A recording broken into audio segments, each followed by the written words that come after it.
अल्पवयीन मुलांकडून वाहन चालविल्यास कठोर कारवाई. इचलकरंजी वाहतूक शाखेचे पालकांना आवाहन.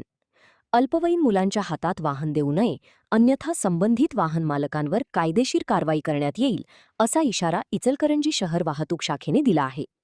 3 ऑगस्ट 2026 रोजी यड्राव फाटा येथे अवघ्या 13 वर्षे 11 महिन्यांच्या मुलाकडून टेम्पो चालविला जात असल्याचे आढळून आले. वाहन जप्त करण्याची कारवाई सुरू असताना वाहन मालक रामबहादूर गोंडालाल निषाद, राहा उत्तर प्रदेश, याने पोलिसांच्या सरकारी कामात अडथळा निर्माण केल्याने त्याच्याविरुद्ध गुन्हा दाखल करण्यात आला आहे.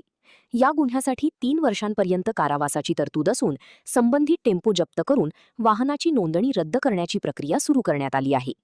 प्राथमिक तपासात संबंधित आरोपी स्क्रॅप व्यवसाय करत असून व्यावसायिक फायद्यासाठी अल्पवयीन मुलाकडून वाहन चालवून घेत असल्याचे निष्पन्न झाले.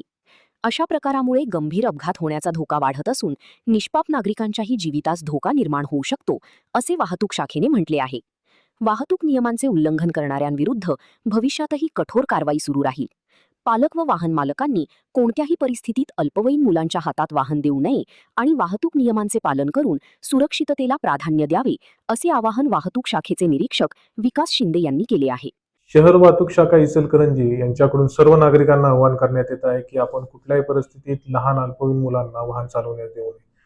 दिनांक 3/8/2026 रोजी यड्रावपाटा या ठिकाणी एक अल्पवयीन 14 वर्षाचा मुलगा हा छोटा हत्ती टेम्पो चालवत असताना आढळून आला. त्याच्याकडे चौकशी केली असता त्याने सांगितले की ट्रक मालक रामबहादूर निषाद, राहणार उत्तर प्रदेश, सध्या राहतो रुई, हा एक व्यापारी आहे. त्याने त्यास चालवण्यास दिला होता. त्या अनुषंगाने सदर जो वाहन मालक आहे त्या ठिकाणी आला. त्यांना त्या ठिकाणी कारवाई करत असल्याबाबत सांगितल्यानंतर त्याने कारवाईस विरोध केला. तरी सदर वाहन मालकावर त्याने अल्पवयीन मुलाला वाहन चालवण्यास दिले त्याबाबत गुन्हा दाखल करण्यात आलेला आहे. सदरचे वाहन जप्त करण्यात आलेले आहे. तसेच त्याचे आरसी रद्द करण्याची प्रोसेस पण चालू आहे. नागरिकांना आव्हान आहे की कायद्याप्रमाणे लहान मुलांना वाहन चालवण्यास देता येत नाही. जर असं वाहन चालवण्यास दिले तर त्या पालकांवर गुन्हा दाखल होतो. तसेच अल्पवयीन मुलास वयाच्या 25व्या वर्षापर्यंतही त्याला लायसन काढता येत नाही. या गुन्ह्यास 3 वर्ष शिक्षा आहे, त्याचबरोबर 25,000 दंडही होतो. मुलाचं भवितव्य खराब होतं.